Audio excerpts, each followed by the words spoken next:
প্ৰিয় ছাত্ৰ-ছাত্ৰীসকল এইটো ভিডিঅ'ৰ জৰিয়তে আমি অনুশীলনী R2 দিয়া 16 নম্বৰ প্ৰশ্নৰ পৰা সমাধান কৰিম 16 নম্বৰ প্ৰশ্ন দিয়া আছে ত্ৰিভুজ PQR ৰ QR আৰু PR ৰ যোগ ক্ৰমে 4 cm আৰু 8 cm QR ভূমি সাপেক্ষে উচ্চতা PL ৰ যোগ 5 cm হলে PR ভূমি সাপেক্ষে উচ্চতা QM ৰ যোগ উলিয়া এই প্ৰশ্নটোত আমাক এটা ত্ৰিভুজৰ কথা কৈছে ত্ৰিভুজটোৰ নাম হ'ল PQR প্ৰথমতে আমি এটা ত্ৰিভুজ PQR আঁকি লওঁ ধৰি লোৱা এইটো এটা ত্ৰিভুজ PQR আৰু মোক প্ৰশ্নত QR আৰু PR ৰ যোগ দিয়া আছে QR ৰ যোগ দিয়া আছে 4 cm এইটো QR ইয়াৰে যোগ দিয়া আছে 4 cm আৰু PR ৰ যোগ দিয়া আছে 8 cm এইটো PR ইয়াৰে যোগ দিয়া আছে 8 cm আৰু ইয়াতে QR ভূমি সাপেক্ষে উচ্চতা PL ৰ কথা কৈছে এইটো হ'ল QR ভূমি ইয়াৰে উচ্চতা এইটো হ'ব এইটো নাম দিয়া আছে PL আৰু PR ভূমি সাপেক্ষে উচ্চতা QM ৰ কথা কৈছে এইটো হ'ল PR ভূমি ইয়াৰ উচ্চতা হ'ব এইটো QM প্ৰশ্নত PL ৰ মান দিয়া আছে 5 cm PL এই উচ্চতাটো যোগ দিয়া আছে 5 cm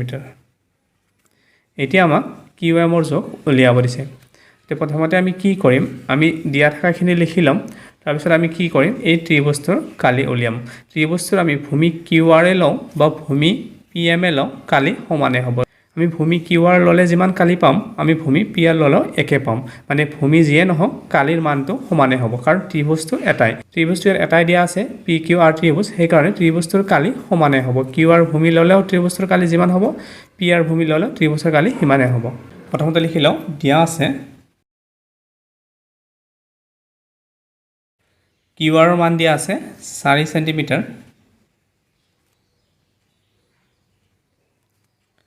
PR ৰ মান দিয়া আছে 8 cm আৰু উচ্চতা PL ৰ মান দিয়া আছে 5 cm আৰু আমাক উচ্চতা QM ৰ মান নিৰ্ণয় কৰিব দিছে আমি লিখিব পাৰো PR সাপেক্ষে ত্ৰিভুজ PQR ৰ কালি সমান QR সাপেক্ষে ত্ৰিভুজ PQR ৰ কালি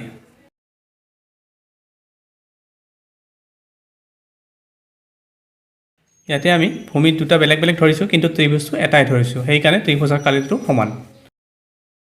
এটা যদি ভূমি PR ধৰো তেতিয়া আমি উচ্চতা ধৰিব লাগিব QM ত্ৰিভুজৰ কালি সূত্ৰটো হ'ল হাফ পূৰণ ভূমি পূৰণ উচ্চতা ভূমি আমি ধৰিম PR ভূমি PR ধৰিলে উচ্চতাটো ধৰিব লাগিব QM আৰু ইপিনে আমি ভূমি ধৰিছো QR ভূমি QR ধৰিলে আমি উচ্চতাটো ধৰিম PL ত্ৰিভুজৰ সূত্ৰ হ'ল হাফ পূৰণ ভূমি পূৰণ উচ্চতা ভূমি ইয়াতে ধৰিছো QR আৰু উচ্চতাটো ধৰিম PL এতিয়া আমি মানবোৰ বহুৱাই যাম PR ৰ মান প্ৰশ্নত দিয়া আছে 8 cm আৰু QM ৰ মান আমি নাজানো আমি নিৰ্ণয় কৰিম QR ৰ মান দিয়া আছে 4 cm আৰু PL ৰ মান দিয়া আছে 5 cm এতিয়া আমি মানে কটাকটি কৰিব পাৰো 2 4 গুণ 8 2 2 গুণ 4 4 টো ইপিনে পূৰণ হৈ আছে ইপিনে গলে এটা হৰণ হ'ব QM ৰ মান আমি পাম 5 আৰু 2 পূৰণ কৰিলে 10 হ'ব 10ক যদি 4 ৰে হৰণ কৰো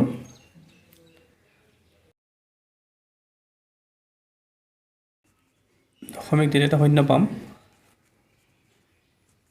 এইটো পালো 2.5 cm কি উচ্চতাটো আমি পালো 2.5 cm এইটোৱে হ'ল উত্তৰ এতিয়া 17 নম্বৰ প্ৰশ্ন ত্ৰিভুজ ABC ৰ BC ভূমি সাপেক্ষে উচ্চতা AD ৰ যোগ 4 cm P BC ৰ এটা বিন্দু যাতে PB 3 cm আৰু ত্ৰিভুজ ABB ৰ কালি সমান ত্ৰিভুজ APC ৰ কালি PC ৰ যোগ উলিয়া এই প্ৰশ্নটোত এটা ত্ৰিভুজৰ কথা কৈছে ত্ৰিভুজটোৰ নাম হ'ল ABC প্ৰথমতে আমি ত্ৰিভুজ এটা আঁকি লওঁ ইয়াতে ধৰি লোৱা এইটো এটা ত্ৰিভুজ ABC আৰু ইয়াতে দিছে ভূমি BC সাপেক্ষে উচ্চতা AD এইটো ভূমি BC ইয়াৰে উচ্চতাটো AD এইটো দিয়া আছে আৰু কৈছে কি P BC ৰ এটা বিন্দু এইটো হ'ল BC ইয়াৰে এটা বিন্দু কৈছে P আমি এটা বিন্দু এটা দি লওঁ এইটো ধৰিলো P এতিয়া আমি A আৰু P সংযোগ কৰি লওঁ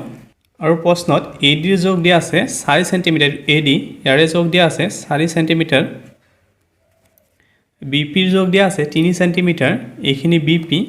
ইয়াৰে যোগ দিয়া আছে 3 সেন্টিমিটাৰ আৰু প্ৰশ্নটোত দিয়া আছে এ পি বি এই ত্ৰিভুজটোৰ কালি আৰু এ পি চি এই ত্ৰিভুজটোৰ কালি সমান বুলি কৈছে এইটো এটা ত্ৰিভুজ এ পি বি এইটো এটা ত্ৰিভুজ আৰু এ পি চি এইটো এটা ত্ৰিভুজ এই দুটা ত্ৰিভুজৰ কালি সমান বুলি কৈছে প্ৰথমতে আমি দিয়া থাকাখিনি লিখি লওঁ দিয়া আছে এডিৰ যোগ 4 সেন্টিমিটাৰ আৰু বিপিৰ যোগ 3 সেন্টিমিটাৰ আৰু আমাক পিচিৰ যোগ উলিয়াব দিছে আৰু প্ৰশ্নত ত্ৰিভুজ এ পি বিৰ কালি আৰু ত্ৰিভুজ এ পি চিৰ কালি সমান বুলি কৈছে এইখিনি লিখি লওঁ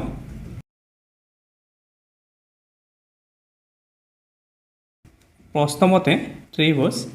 এ বি পিৰ কালি আৰু ত্ৰিভুজ এ পি চিৰ কালি সমান ত্ৰিভুজ এ পি বিৰ কালি কি হ'ব কালি সূত্ৰ আমি জানো হাফ পূৰণ ভূমি পূৰণ উচ্চতা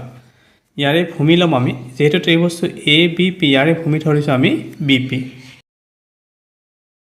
ভূমি আমি পি পি ধৰিছোঁ কিন্তু উচ্চতা এ পি নহ'ব কাৰণ ভূমি আৰু উচ্চতা সদায় লম্ব হ'ব লাগিব লম্ব মানে 90 ডিগ্ৰী হ'ব লাগিব ইয়াত আমি দেখাতে গম পাওঁ ইয়াতে 90 ডিগ্ৰী নাই সেইকাৰণে আমি এ পি উচ্চতা ধৰিব নোৱাৰিম আমি উচ্চতাটো ধৰিব লাগিব এ ডি কাৰণ ইয়াতে আমি দেখিলোঁ ইয়াতে এইটো লম্ব হৈ আছে ইয়াৰে উচ্চতাটো হ'ব এ ডি ভূমি হ'ব বি পি আৰু উচ্চতাটো হ'ব এ ডি এতিয়া ত্ৰিভুজ এ পি চিৰ কালি লিখিম এ পি চিৰ কালি আকৌ কি হ'ব হাফ পূৰণ ভূমি পূৰণ উচ্চতা ভূমি আমি ধৰিম পি চি কিন্তু ইয়াতে আমি উচ্চতাটো এ ডি ধৰিব পাৰিম কাৰণ এচ ডিটো ইয়াৰে এই ভূমিটোৰ লগত লম্ব হৈ আছে এতিয়া আমি মানবোৰ বহুৱাওঁ বি পিৰ মান দিয়া আছে 3 এ ডিৰ মান দিয়া আছে 4 পি চিৰ আমি মান উলিয়াম এ ডিৰ মান দিয়া আছে 4 এইপিনে হাফ আৰু এইপিনে হাফ আমি কাটিব পাৰোঁ এই 4 আৰু এই 4 আমি কাটিব পাৰোঁ পি চিৰ মান পালোঁ আমি 3 পি চিৰ মান হ'ল 3 সেন্টিমিটাৰ আমাক পি চিৰ মান উলিয়াব দিছিলে এইটোৱে হ'ল উত্তৰ এতিয়া 18 নম্বৰ প্ৰশ্ন এখন অৰ্ধবৃত্তাকাৰ বাগিচাৰ ব্যাসাৰ্ধ যোগ 10 মিটাৰ হ'লে বাগিচাখনৰ কালি নিৰ্ণয় কৰা আমাক ইয়াতে এখন অৰ্ধবৃত্তাকাৰৰ বাগিচাৰ কথা কৈছে আৰু সেই বাগিচাখনৰ ব্যাসাৰ্ধ দিয়া আছে 10 মিটাৰ আৰু আমাক বাগিচাখনৰ কালি উলিয়াব দিছে অৰ্ধবৃত্তাকাৰ আমি গম পাওঁ বৃত্তৰ আধা মানে এনেকুৱা ধৰণৰ এইটো যদি আমি এপিনে ডাঙৰ কৰি দিওঁ এইটো এটা বৃত্ত হ'ব যেহেতু অৰ্ধবৃত্ত কৈছে সেইকাৰণে বৃত্তৰ আধা হ'ব এইখিনি এতিয়া অৰ্ধবৃত্তৰ কালি কি হ'ব এতিয়া এইটো যদি কেন্দ্ৰ হয় ইয়াৰ পৰা এইখিনি ব্যাসাৰ্ধ হ'ব ব্যাসাৰ্ধৰ যোগ দিয়া আছে 10 মিটাৰ এতিয়া অৰ্ধবৃত্তৰ কালি কিমান হ'ব বৃত্তৰ কালি আমি জানো বৃত্তৰ কালি পাই আৰ স্কুৱেৰ যেহেতু বৃত্তৰ কালি পাই আৰ স্কুৱেৰ অৰ্ধবৃত্তৰ কালি কি হ'ব আমি হাফেৰে পূৰণ কৰিব লাগিব মানে এই কালিটোক আমি আধা কৰিব লাগিব আধা মানে 2ৰে হৰণ কৰিব লাগিব অৰ্ধবৃত্তৰ কালি কিমান হ'ব যেহেতু বৃত্তৰ আধা আমি সূত্ৰটোক আমি আধা কৰিম মানে 2ৰে হৰণ কৰিব লাগিব 2ৰে হৰণ কৰিলে সূত্ৰটো কি হ'ব হাফ পাই আৰ স্কুৱেৰ এইটো হ'ল অৰ্ধবৃত্তৰ কালি বৃত্তৰ কালি হ'ল পাই আৰ স্কুৱেৰ আৰু অৰ্ধবৃত্তৰ কালি হ'ল হাফ পাই আৰ স্কুৱেৰ আমাক প্ৰশ্নত দিয়া আছে ব্যাসাৰ্ধ যোগ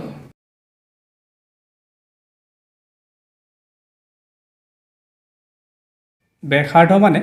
আৰ ব্যাসাৰ্ধ যোগ দিয়া আছে 10 মিটাৰ এতেকে বাগিচাখনৰ কালি হ'ব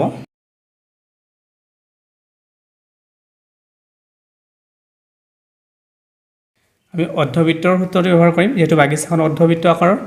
এটা হ'ব হাফ পাই আৰ স্কুৱেৰ পাইৰ মান প্ৰশ্ন ধৰিব দিছে 3.14 হাফ পূৰণ পাইৰ মান আমি ধৰিম 3.14 আৰৰ বৰ্গ আছে আৰৰ মান আছে 10 10ৰ বৰ্গ মানে 10 দুবাৰ পূৰণ কৰিব লাগিব 10 পূৰণ 10 10 আৰু 10 পূৰণ কৰিলে আমি পাম 100 যদি এই সংখ্যাটোৰ লগত পূৰণ কৰি দিওঁ কিমান হ'ব 3.14 লগত যদি আমি 100 পূৰণ কৰোঁ ইয়াতে দুটা শূন্য বাঢ়ি যাব এনেকুৱা হ'ব এতিয়া দশমিক দুটা সংখ্যাৰ পিছত আছে দশমিক ইয়াতে বহিব মানে মানটো কিমান হ'ব 314 শূন্যবোৰ আমি লিখিব নালাগিব এতিয়া আমি 2ৰে কাটিব পাৰোঁ 2 1 গুণ 2 10 2 5 গুণ 10 আৰু 2 7 গুণ 14 ইয়াৰে মান পালোঁ 157 বৰ্গ মিটাৰ এইটোৱে হ'ল অৰ্ধবৃত্তৰ কালি এতিয়া 19 নম্বৰ প্ৰশ্ন 4 সেন্টিমিটাৰ ব্যাসাৰ্ধৰ এটা বৃত্তাকাৰ কাঠৰ টুকুৰাৰ পৰা 3 সেন্টিমিটাৰ ব্যাসাৰ্ধৰ বৃত্ত এটা কাটি পেলোৱা হ'ল টুকুৰাটোৰ অৱশিষ্ট অংশৰ কালি ওলোৱা এই প্ৰশ্নত আমাক দি আছে 4 সেন্টিমিটাৰ ব্যাসাৰ্ধৰ এটা বৃত্তাকাৰৰ কাঠৰ টুকুৰা ধৰি লোৱা এইটো এটা 4 সেন্টিমিটাৰ ব্যাসাৰ্ধৰ বৃত্তাকাৰ কাঠৰ টুকুৰা এই বৃত্তাকাৰ কাঠৰ টুকুৰাৰ পৰা আমাক কি কৈছে 3 সেন্টিমিটাৰ ব্যাসাৰ্ধৰ এটা বৃত্তৰ কাঠৰ টুকুৰা কাটি পেলোৱা হ'ল 3 সেন্টিমিটাৰ যেহেতু কৈছে এইটো আছিল 4 সেন্টিমিটাৰ ব্যাসাৰ্ধ 3 সেন্টিমিটাৰ ব্যাসাৰ্ধ হ'লে বৃত্তটো সৰু হ'ব এইটো ধৰি লোৱা 3 সেন্টিমিটাৰ ব্যাসাৰ্ধৰ বৃত্তাকাৰৰ এটা কাঠৰ টুকুৰা এইখিনি অংশ এই ডাঙৰ বৃত্তাকাৰ কাঠৰ টুকুৰাৰ পৰা কাটি পেলোৱা হৈছে আৰু আমাক প্ৰশ্নত উলিয়াব দিছে বাকি থকা টুকুৰা অংশ মানে এইখিনি অংশ এইখিনি যদি আমি কাটি পেলাম আমাক এইখিনি অংশ বাকি থাকিব এই অংশখিনিৰ কালি আমাক উলিয়াব দিছে আমি কি কৰিম এই ডাঙৰ বৃত্তৰ কালিৰ পৰা আমি এই সৰু বৃত্তৰ কালিটো বিয়োগ কৰিম বিয়োগ কৰিলে আমি এই বাকি থকা অংশৰ কালি পাম প্ৰশ্নত দিয়া আছে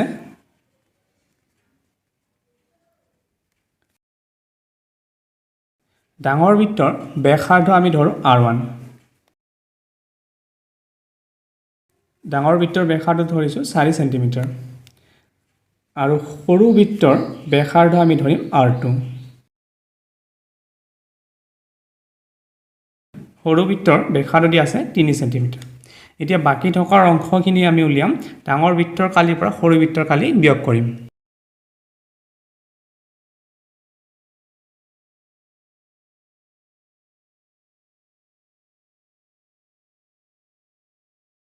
এতেকে টুকুৰাটোৰ অৱশিষ্ট অংশৰ কালি হ'ব ডাঙৰ বৃত্তৰ কালি হ'ল পাই r স্কয়াৰ যেটা আমি r2 r1 ধৰিছো তে r1 স্কয়াৰ লিখিম আৰু সৰু বৃত্তৰ কালি হ'ব পাই r2 স্কয়াৰ এতিয়া আমি পাইটো কমন ল'ব পাৰো ইয়াতো পাই আছে আৰু এটোটো পাই আছে পাইটো যদি কমন লওঁ তেতিয়া ইয়াতে থাকিব r1 স্কয়াৰ r2 স্কয়াৰ পাইৰ মান ধৰিম আমি 22/7 r1 মানে হ'ল 4 4ৰ বৰ্গ হ'ব আৰু r2 মানে হ'ল 3 বৰ্গ লিখিম 4ৰ বৰ্গ কৰিলে আমি পাম 16 3ৰ বৰ্গ কৰিলে আমি পাম 9 এতিয়া আমি 16ৰ পৰা যদি 9 বিয়োগ কৰোঁ আমি পাম 7 এই 7 আৰু ইয়াত কাটিব পাৰো আমি পালো 22 বৰ্গ সেন্টিমিটাৰ এইখিনি হ'ল বাকি থকা কাঠৰ টুকুৰাৰ কালি এতিয়া 20 নম্বৰ প্ৰশ্ন 46 সেন্টিমিটাৰ দৈৰ্ঘ্যৰ তাৰ এডালৰ পৰা এটা বৃত্তাকাৰ আকৃতি পোৱা গ'ল বৃত্তটোৰ ব্যাসাৰ্ধ কিমান ইয়াতে এডাল তাৰৰ কথা কৈছে তাৰৰ জোখটো কৈছে 46 সেন্টিমিটাৰ ধৰি লোৱা এডাল তাৰ এই তাৰৰ জোখ হ'ল 46 সেন্টিমিটাৰ আৰু এই তাৰেৰে এটা বৃত্তাকাৰ আকৃতি বনোৱা হৈছে ধৰি লোৱা এইটো এটা বৃত্ত এইডাল তাৰেৰে আমি বৃত্ত বনাইছো এতিয়া এই বৃত্তটোৰ ব্যাসাৰ্ধ কিমান উলিয়াব দিছে এইটো ব্যাসাৰ্ধ এই ব্যাসাৰ্ধৰ জোখ উলিয়াব দিছে যেহেতু একেডাল তাৰ ব্যৱহাৰ কৰি বৃত্ত বনাইছে তাৰৰ জোখ কিমান আছে 46 সেন্টিমিটাৰ সেই কাৰণে এই বৃত্তটোৰ পৰিসীমা হ'ব 46 সেন্টিমিটাৰ আমি লিখিব পাৰো বৃত্তটোৰ পৰিসীমা 46 সেন্টিমিটাৰ বুলি প্ৰশ্নমতে বৃত্তটোৰ পৰিসীমা হ'ব